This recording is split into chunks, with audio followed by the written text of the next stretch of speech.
This is my best TJ impersonation. Absolute power corrupts absolutely. Branding. There we go.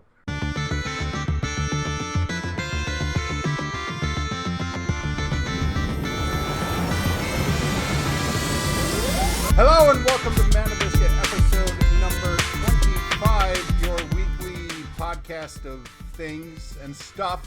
I am RJ Velasquez. With me, as always, are my co-hosts Jacob Gamble. TJ Rathburn is Dying over cracking there. up. He's cracking up because I'm a funny guy. Yes, funny guy. I think it was stifling a yawn, but Well, ah. now that he got all that out of his system in no particular order, so. But speaking of no particular order, it's a good show. Yes, you it should is. watch it if you haven't already. Oh, there it is. There's that yawn. Yeah, that was forced. All right, but this is not no particular order. This is Mana Biscuit, the podcast where we talk about some stuff, and usually it's probably going to be about stuff we talked about on no particular order because we are just not that creative. But Jay, Or we are so creative that we can tie two different shows into one theme. I know Yeah. branding. There we go. Well,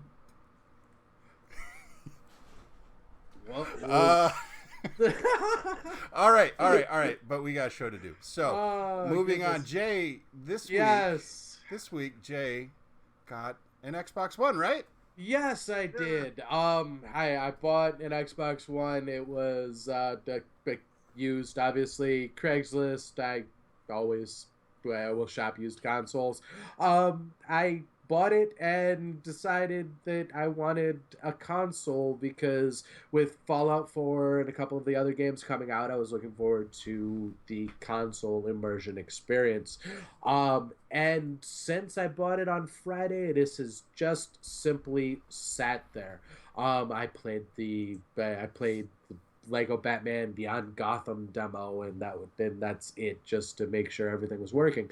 Now, the thing is for me is that I'm looking for I'm looking for that blown away experience, and I'm not sure what game is going to give that to me. I have Destiny, I have Tamriel, and I've been staring at the two of them, going, which one's going to do it? Which one's going to do it? And I have yet to make that decision.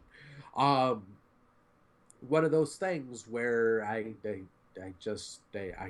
stuck. Well, okay, so you're stuck trying to find an experience that is going to remind you of the experiences you had in the past. Exactly. Right. That buying of the PlayStation, the original PlayStation with Final Fantasy VII, and the blown away experience, the level editor that we talked about back on no particular order. Right. Yeah. So you're chasing an experience. Shouldn't you be chasing a game?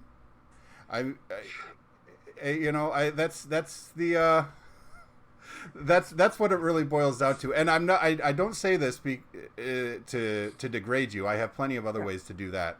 Yes, you do. You both do.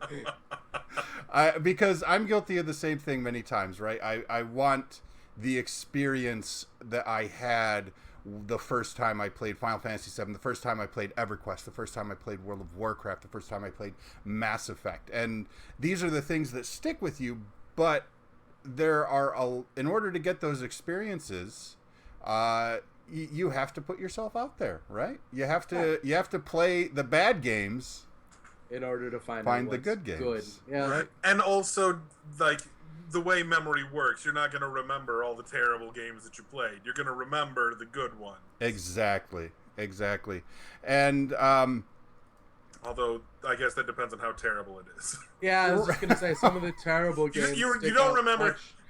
Much. You don't remember the middle of the bell curve. Exactly. Yeah. You remember the terrible games for being terrible, and then you remember. See, like, I'm trying to come up with examples of middle of the road games that Yeah, I don't remember much of, but I don't really remember them. I don't know. I could look. Call of Duty. Yeah, well, although I am on record as saying I never played any of the Call of Duty games, but let me look over at my shelf here, and there's a fantastic one. Wet for the Xbox 360 was a shooter, like a third-person action shooter that I bought because A, I worked at Toys R Us and I knew when it was on the bargain discount bin, and B, I fell completely hook, line, and sinker for the cheap pandering towards white heterosexual cis males on the cover.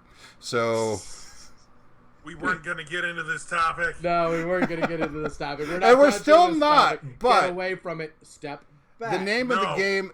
I am not going to get stabbed to death for you, RJ.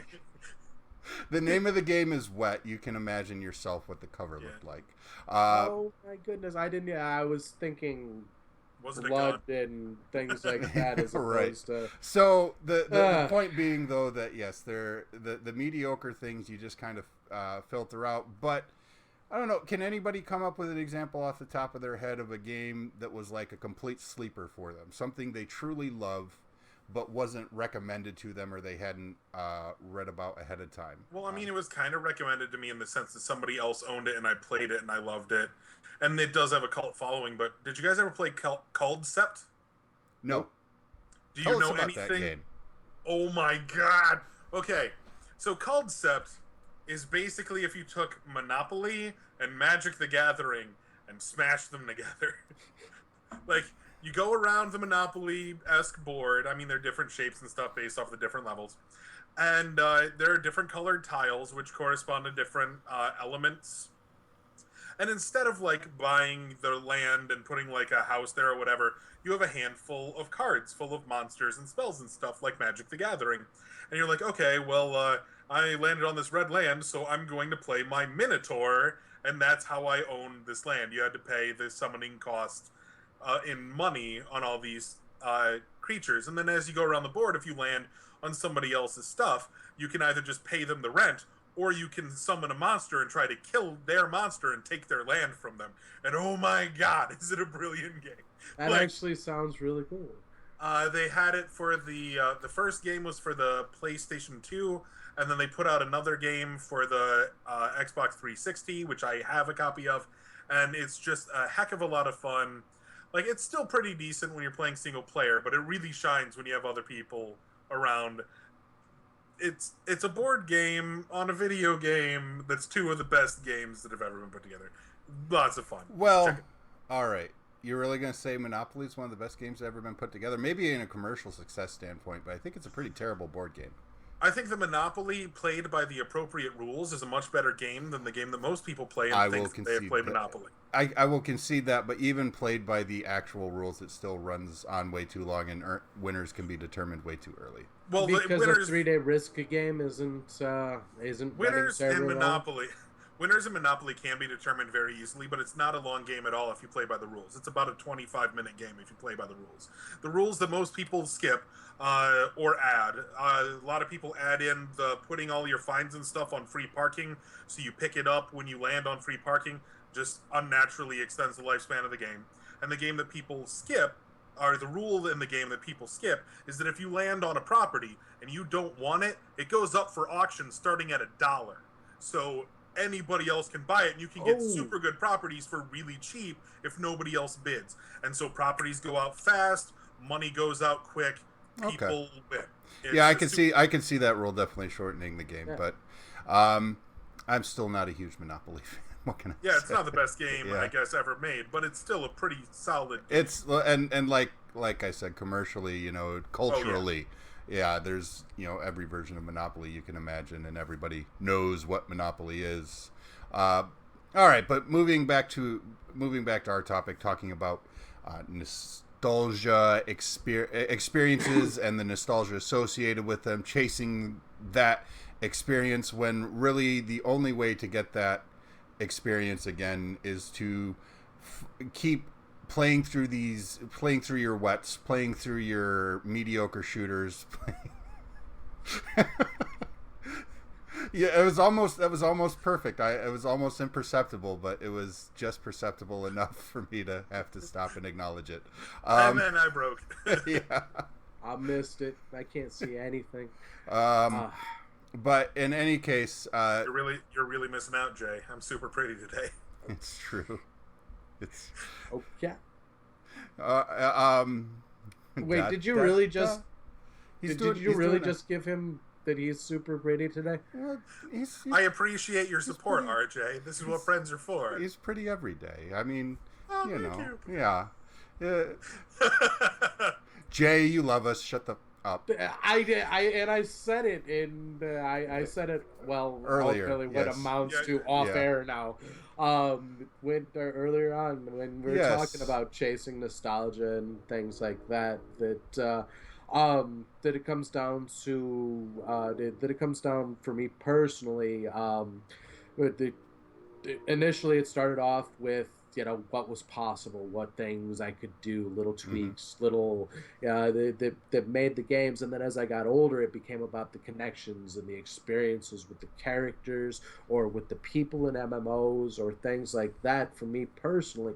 And TJ brought up the fact that you brought up the fact that each one of us had a little bit different of a take on what amounts to immersion for us. And for TJ it was for game, or for TJ it was for music. For me it was for connection and hacking, so to speak. And then for you it was mostly well, for me it was mostly about being in character. The experience of being in a game where the world and the character is defined to a point that you can envision yourself playing this role. It's from a role-playing heavy background in terms of gaming in general. That's what compels me. That's what draws me in. I don't think of Commander Shepard in the Mass Effect series as being me. I think of myself in Commander Shepard's shoes. I think of it, I approach it like playing a role on stage, and so I think about what the character would want to do. And also because it's a game and because of the choices that are presented, I also get the opportunity to shape that character through my actions and my choices, and that's what draws me in like nothing else. Something that I'd like to point out, and I wonder if it's just myself or whether it's all of us, but one of the things that I've noticed about games that I find particularly immersive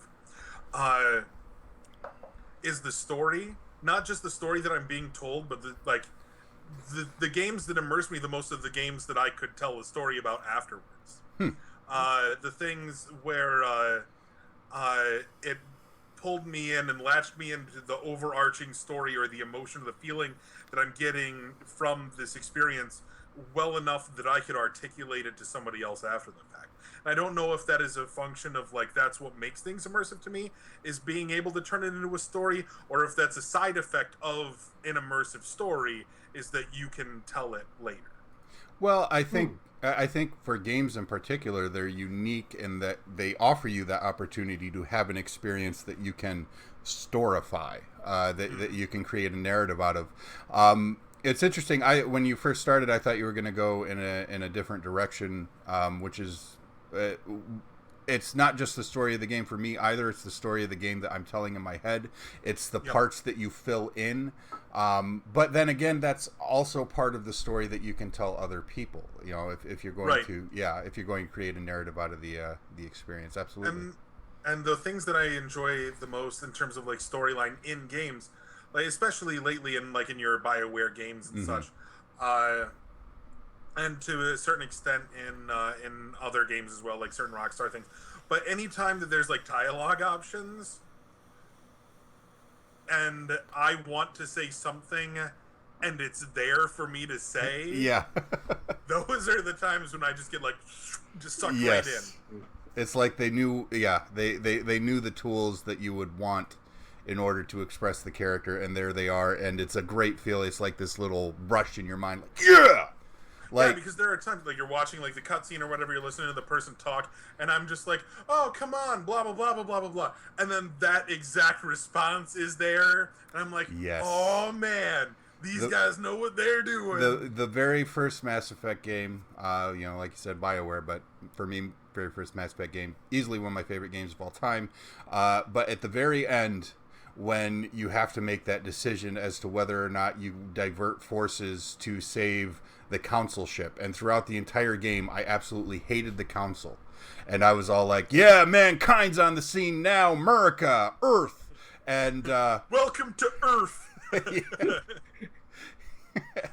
He did say Earth.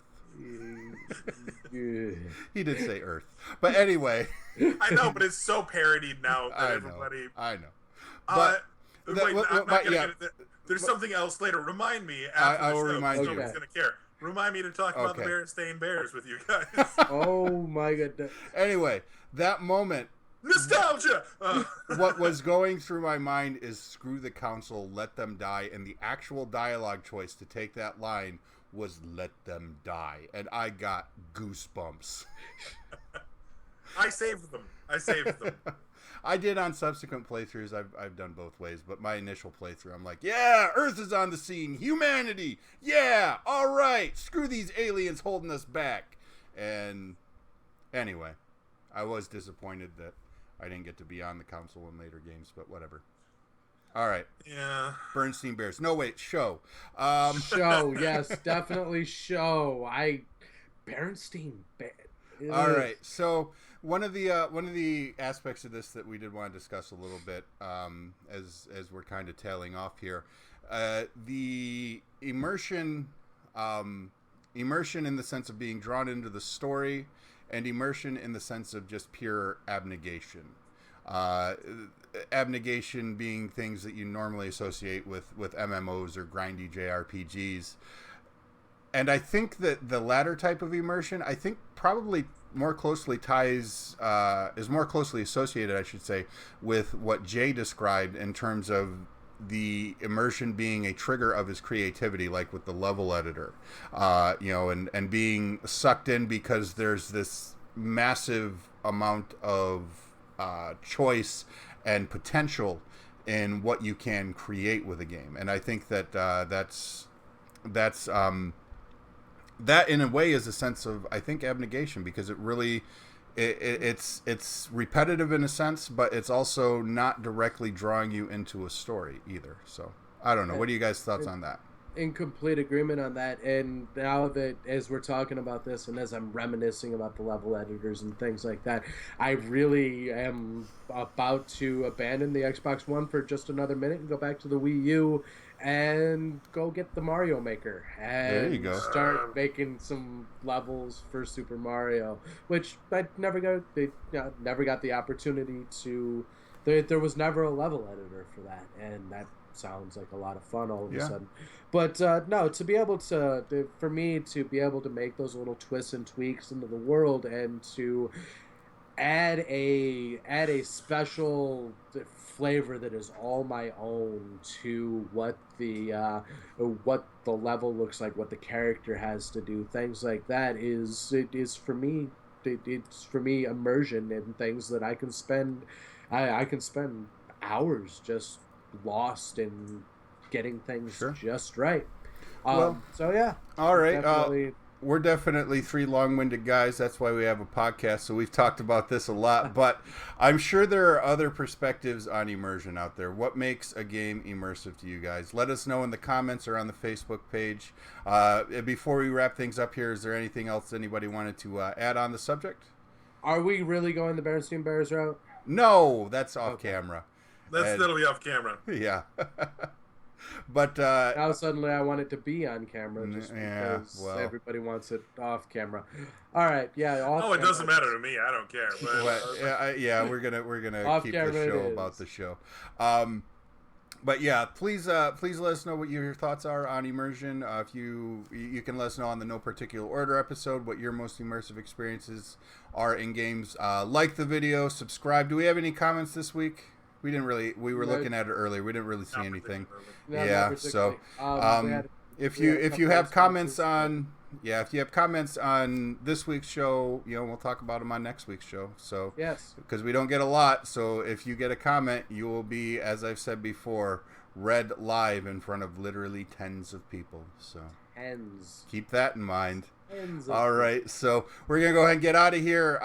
Thanks so much for watching. Click the thumbs up, click subscribe, you know all that jazz. For Jacob Gamble, for TJ Rathburn, I am RJ Volosky, and we will see you guys next week. Bye-bye. Bye-bye.